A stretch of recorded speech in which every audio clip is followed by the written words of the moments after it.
Você ora, você lê as Escrituras, você comparece aos domingos e, no entanto, seu coração ainda faz a pergunta que poucas pessoas ousam expressar em voz alta: como sei que o Espírito Santo realmente vive em mim? Nos próximos minutos, você não terá exageros ou pressão. Você receberá um roteiro ancorado na Bíblia, 9 sinais inconfundíveis do Espírito Santo que se manifestam na vida real, em seu caráter, em suas escolhas e em seus ritmos diários. Não se trata de perseguir momentos, trata-se de cultivar uma vida guiada pelo Espírito, onde a evidência bíblica substitui a adivinhação e onde o fruto semelhante ao de Cristo silenciosamente reescreve quem você é. Aqui está exatamente o que você receberá enquanto caminhamos juntos. Primeiro, uma estrutura clara que separa a atividade religiosa da autenticidade espiritual. Depois, um sinal de cada vez, testaremos suposições populares em relação à palavra de Deus, rompendo com o ruído e as tendências até chegar ao que Jesus e os apóstolos realmente ensinaram. Você verá como o verdadeiro discernimento espiritual protege de falsificações, como o Espírito cultiva a santa obediência sem legalismo e como a paz que excede o entendimento se torna mais do que um versículo, torna-se seu reflexo em momentos de crise. Ao final, você terá passos práticos para buscar mais do Espírito diariamente, por meio do arrependimento, da oração da entrega, sem comparação, ansiedade ou condenação. Vamos estabelecer nosso alicerce. Jesus prometeu outro Consolador, o Espírito da Verdade, para estar com vocês para sempre. João 14, 16, 17. Paulo escreveu com igual clareza: se alguém não tem o Espírito de Cristo, não pertence a Cristo. Romanos 8, 9. Esses versículos não têm a intenção de aterrorizá-lo. Eles têm a intenção de localizá-lo, de desviar sua confiança da adrenalina, das personalidades ou a frequência perfeita para a habitação do Espírito Santo. Se ele habita em você, a prova não é uma apresentação no palco, é o fruto ao longo do tempo. Firmeza, arrependimento, ternura de coração e uma crescente semelhança com Jesus. Aqui está a nossa promessa de valor, declarada de forma clara e respeitosa. Honramos toda a igreja. Não estamos aqui para marcar pontos em debates denominacionais, subjugar sua salvação. Estamos aqui para praticar o autoexame bíblico, um olhar cheio de graça para o fruto do Espírito, Gálatas 5, 22, 23, e as marcas vivas de sua presença. Se a convicção surgir, receba-a como um presente, não como um veredito.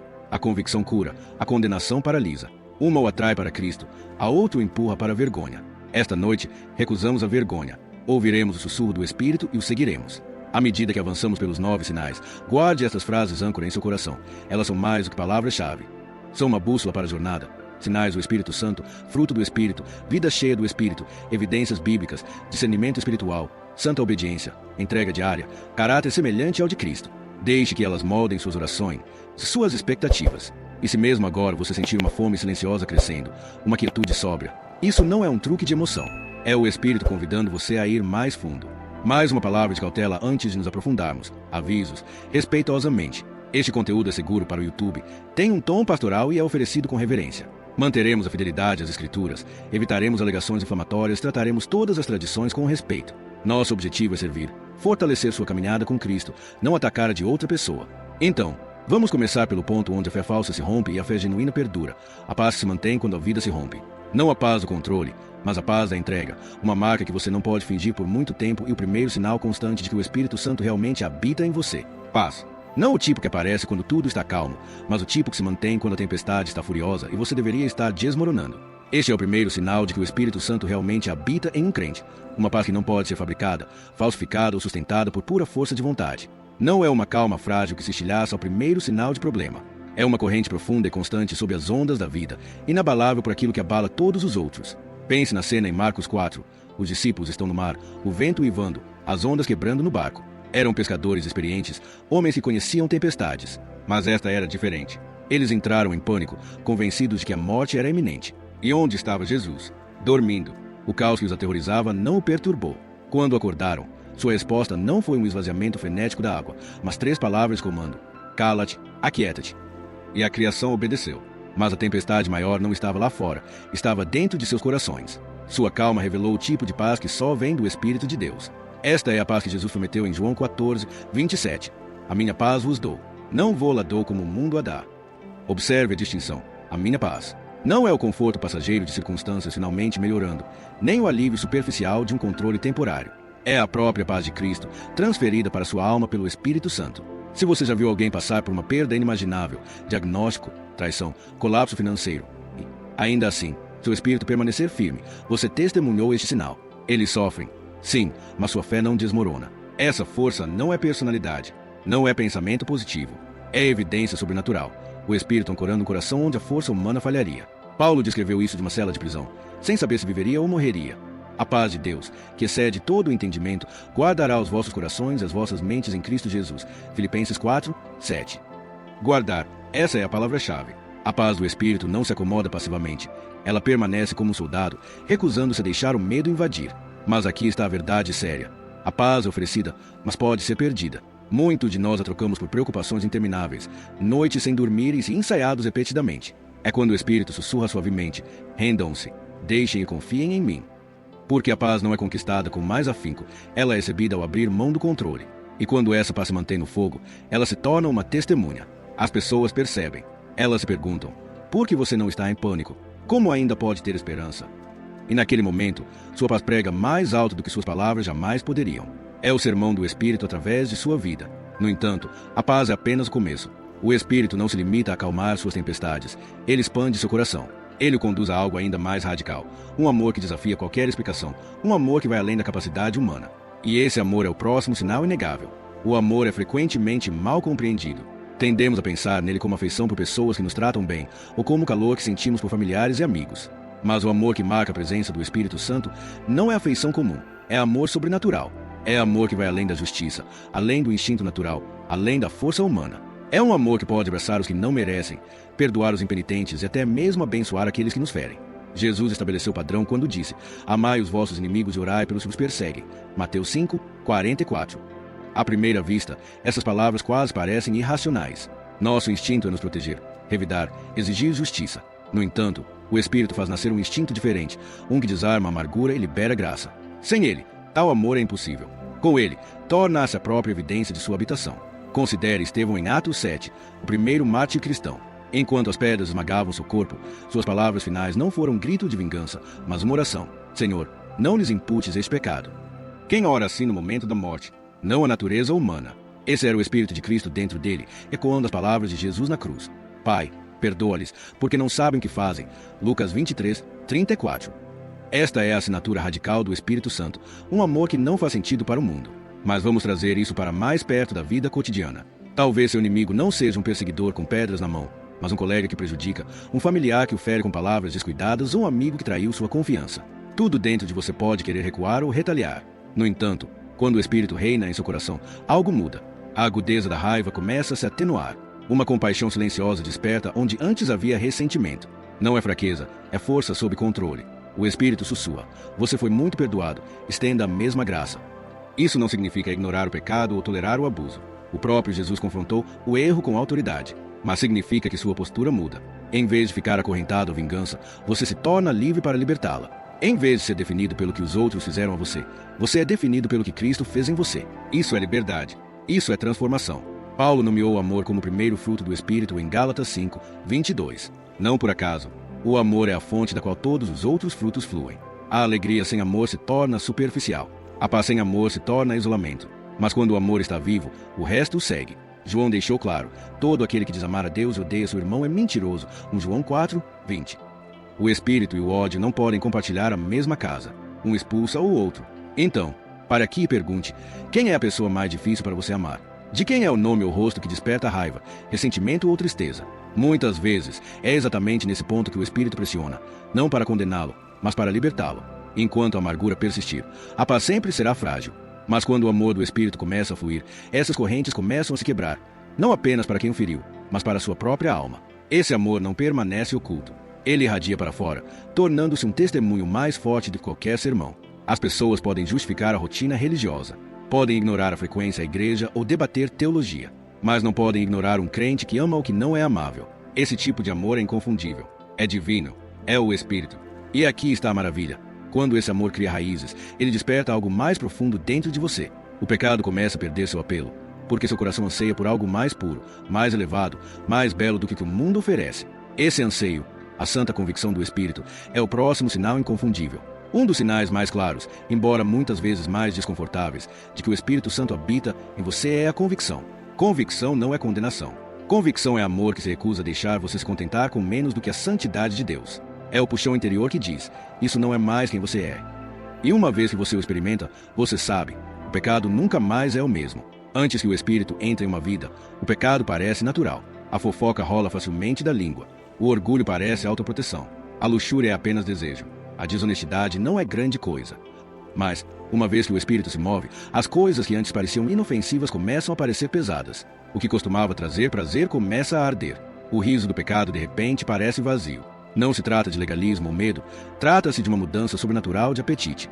O próprio Jesus disse em João 16:8 que, quando o Espírito vier, ele convencerá o mundo do pecado, da justiça e do juízo. Essa convicção é como uma bússola sendo redefinida. A agulha dos seus desejos, antes girando em direção a si mesmo, agora começa a se voltar para Cristo. Isso não acontece da noite para o dia. É um processo de realinhamento. Mas você começa a sentir o afastamento das sombras em direção à luz. Vejas aqui em Lucas 19. Ele era rico, corrupto, odiado por sua ganância. Um encontro com Jesus e tudo mudou. Sem que ninguém lhe entregasse um livro de regras, ele se levantou e declarou: Senhor, dou metade dos meus bens aos pobres. Se defraudei alguém, devolverei 4 vezes mais. Nenhum pregador o forçou. Nenhuma lista o compeliu. O espírito dentro dele tornou o pecado insuportável e o arrependimento irresistível. Esse é o poder da convicção.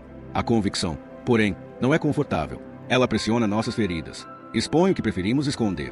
Ela puxa o compromisso secreto, a indulgência silenciosa, a atitude que desculpamos. E o espírito não convence para nos envergonhar, mas para nos libertar. Pense nisso como um médico diagnosticando uma doença, não para humilhar o paciente, mas para curá-lo antes que se espalhe. A ferida arde quando limpa, mas essa ardência significa que a vida está sendo preservada. Paulo descreve o processo claramente. Se viverdes segundo a carne, morrereis. Mas, se pelo Espírito fizerdes morrer as obras do corpo, vivereis. Romanos 8:13. Observe. É pelo Espírito que o pecado perde o controle, não por pura força de vontade. A força de vontade pode parar por um tempo, mas somente o Espírito arranca. A força de vontade restringe, o Espírito transforma. Mas aqui reside o perigo. A convicção pode ser silenciada. O sussurro do Espírito é gentil, não enérgico. Se ignorado com frequência suficiente, sua voz enfraquece. É isso que as Escrituras chamam de coração endurecido. Um coração endurecido não acontece em um único ato.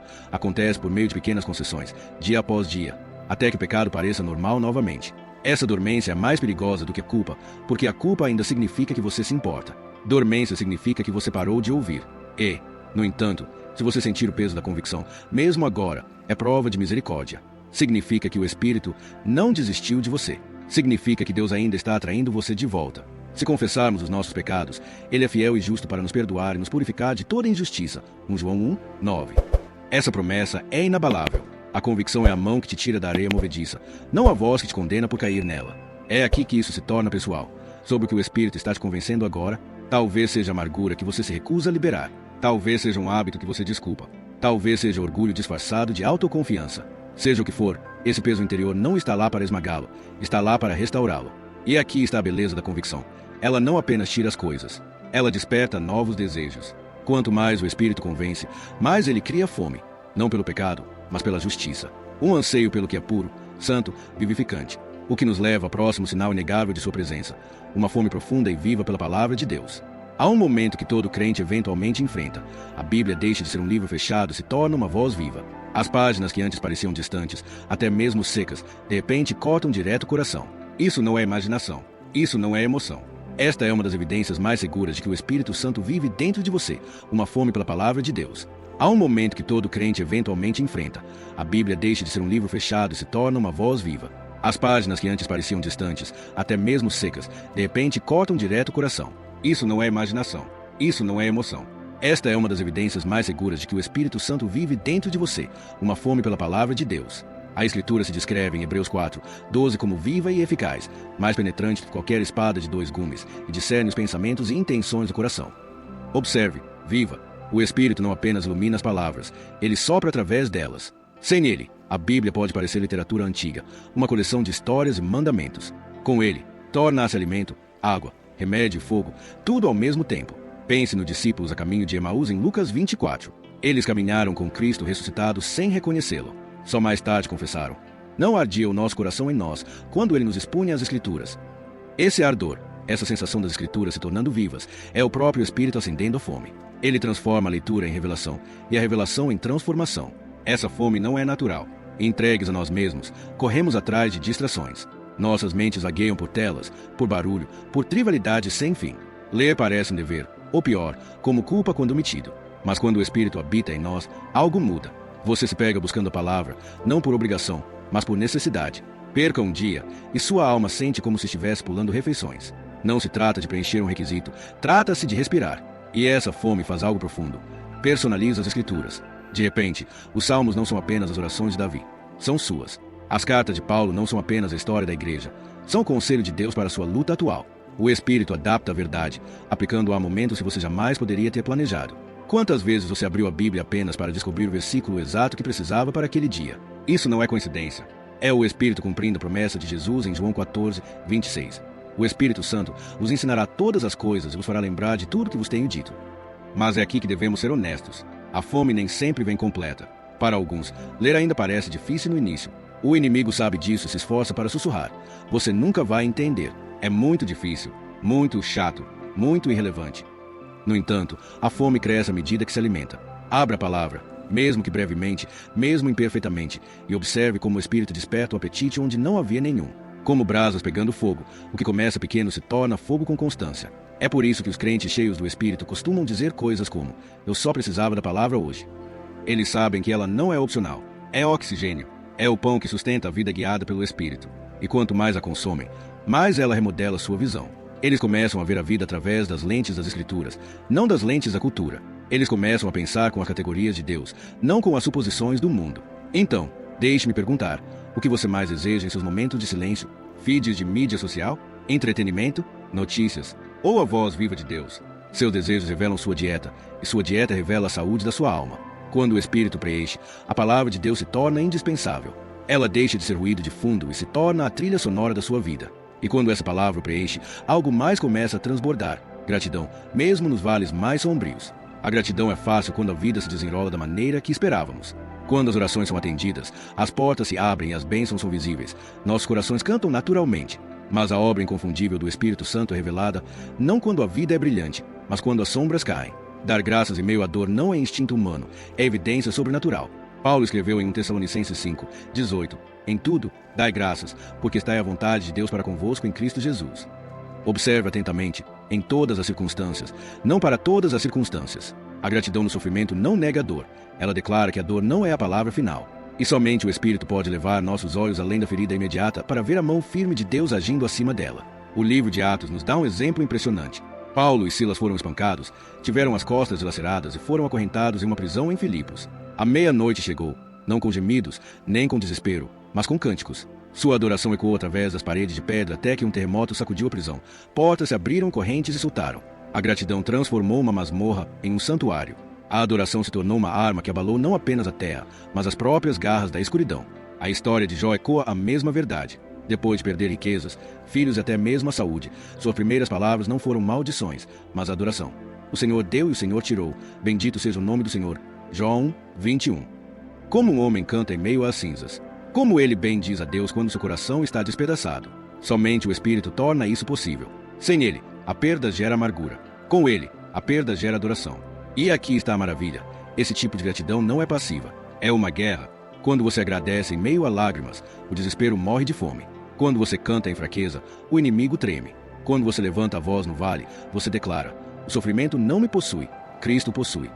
O Espírito transforma a gratidão em desafio à desesperança. Pense na sua própria vida. Você já sussurrou obrigado quando seu coração estava partido? Você já louvou a Deus quando o resultado pelo qual orou nunca veio? Essa é a impressão digital do Espírito. Esse é o sinal inconfundível de que ele habita em você. Porque ninguém escolhe a gratidão no fogo a menos que o Espírito tenha escrito a eternidade em seu coração. A gratidão também remodela a maneira como os outros o veem. As pessoas percebem. Quando seu mundo desmorona e você continua adorando, sua vida se torna um sermão sem palavras. Eles podem não entender sua teologia, mas não podem ignorar sua resiliência. Eles veem Cristo em você, o Espírito vivo. E aqui está o segredo silencioso. A gratidão no sofrimento aguça seus ouvidos. Ela sintoniza seu coração com a frequência de Deus. Quanto mais você lhe agradece em cada momento, mais sensível você se torna aos seus sussurros, à sua liderança, à sua direção.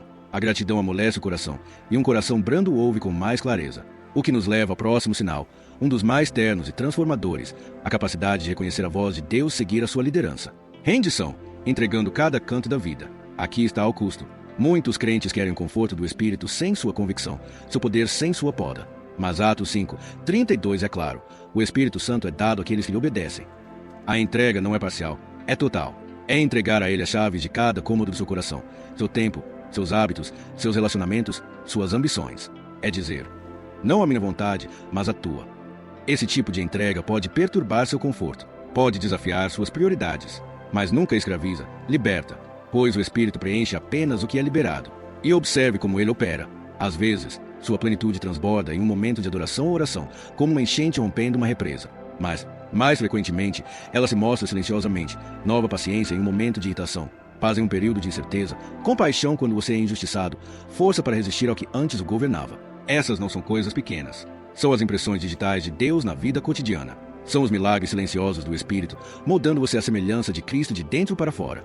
Portanto, o convite é simples, mas custoso. Não viva da porção de ontem. Arrependa-se hoje. Ore hoje. Renda-se hoje. Coloque-se sob a fonte da sua presença e recuse-se a se satisfazer com um fio d'água quando Deus oferece um rio. O próprio Jesus declarou em João 7, 38 e 39, quem crê em mim, como diz a Escritura, do seu interior fluirão rios de água viva. Essa promessa era sobre o Espírito, e ele ainda está disponível agora mesmo. E isso nos leva à etapa final dessa jornada, unir tudo que aprendemos com uma reflexão final, um chamado não apenas para ouvir, mas para responder e deixar a presença do Espírito remodelar cada parte da vida. Quando chegamos a este ponto, depois de percorrer os sinais, as convicções e os convites do Espírito, a mensagem deve se tornar profundamente pessoal. Não se trata mais do que os outros devem fazer ou o que a Bíblia diz em geral. Trata-se de você, da realidade sagrada de que seu corpo, seu coração, sua própria vida foram projetados para ser a morada do Espírito de Deus. Paulo torna essa verdade inescapável em 1 Coríntios 6, 19 e 20. Não sabeis que os vossos corpos são templo do Espírito Santo, que habita em vós, o qual recebestes da parte de Deus. Não sois de vós mesmos, fostes comprados por bom preço. Portanto, glorificai a Deus com os vossos corpos. Pare e deixe que essa verdade se instale. Você não é simplesmente um crente que ocasionalmente experimenta momentos de proximidade com Deus. Você é o seu templo. No Antigo Testamento, o templo era o lugar mais sagrado da terra. Cada detalhe era elaborado com precisão. Cada ritual era repleto de reverência. E o Santo dos Santos era tão carregado com a presença de Deus que o sumo sacerdote entrava apenas uma vez por ano, tremendo. Essa presença, essa glória, essa santidade, agora habita não em um edifício de pedra, mas em você. Isso muda tudo. Significa que cada escolha que você faz, cada palavra que você fala, cada relacionamento que você nutre não é comum. São realizados na própria casa de Deus, o seu coração. Isso significa que a vida cotidiana não é mais dividida entre espiritual e comum. Quando o Espírito vive em você, cozinhar uma refeição pode ser adoração, demonstrar bondade se torna ministério, perdoar um inimigo se torna solo sagrado. O Espírito santifica o simples e transforma o mundano em santo. Mas esta verdade também é preocupante. Os templos não foram feitos para serem negligenciados, desorganizados ou poluídos. Quando o compromisso enche o templo, a intimidade com Deus é prejudicada. Quando a distração domina o templo, a adoração esfria. E, no entanto, Deus, em sua misericórdia, não abandona seu templo, ele purifica. Assim como Jesus certa vez entrou no templo de Jerusalém, expulsando os mercadores e restaurando seu propósito sagrado, o Espírito caminha pelas câmaras do seu coração, derrubando mesas, removendo ídolos e recuperando espaço para si mesmo. Pode parecer perturbador, até doloroso, mas é sempre amor. E aqui reside a promessa. Quando você se rende, quando permite que ele preencha, purifique e guie, a presença do Espírito se torna inegável. O medo dá lugar à coragem. O cansaço é substituído pela força. O caos interior é silenciado pela paz. Sua vida deixa de ser sobre o que você pode alcançar com seu próprio esforço e se torna um testemunho do que Deus pode fazer por meio do barro entregue. As pessoas começam a ver algo em você que não conseguem explicar. Uma firmeza, uma alegria, um amor que não é natural, mas sobrenatural. Esse é o testemunho do Espírito através de você. Portanto, a reflexão final é esta. O Espírito de Deus não é distante, abstrato ou reservado a poucos. Ele está presente, próximo, disponível e ansioso para habitar plenamente em você. A única questão que resta é se você abrirá espaço. Você continuará em rotinas superficiais ou entregará o tempo do seu coração para sua santa habitação. Como Tiago 4, 8 nos assegura, chegai-vos a Deus, e ele chegará a vós. Essa é a promessa, esse é o convite. O Espírito que ressuscitou Jesus dos mortos não visita simplesmente ao domingo ou em momentos de crise. Ele deseja viver em você diariamente, enchendo com o poder da ressurreição, mudando a semelhança de Cristo e transformando sua vida em um testemunho vivo da glória de Deus. Portanto, não deixe este momento inalterado. Que hoje seja o dia em que você abra as portas do seu coração e ore com sinceridade. Vem, Espírito Santo, enche-me novamente, purifica-me, guia-me, habita em mim, faz da minha vida o teu templo. E ele o fará, porque esta oração se alinha perfeitamente com a sua vontade. Se esta mensagem tocou o seu coração, não deixe que ela termine como apenas mais um vídeo que você assistiu. Este é um convite do próprio Espírito de Deus. O que você ouviu não é teoria, nem um discurso, nem uma performance. É uma verdade destinada a despertar, convencer e aproximar você de Cristo.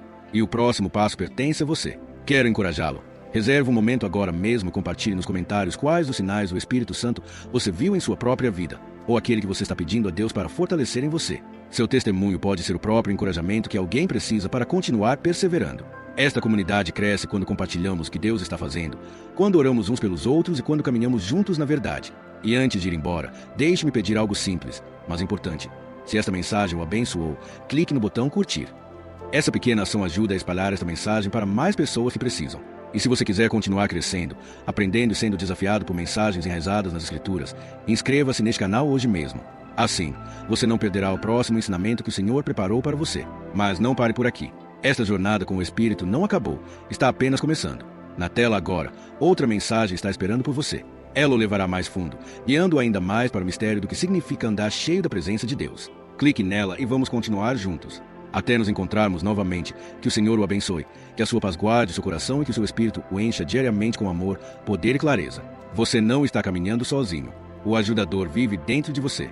E isso muda tudo.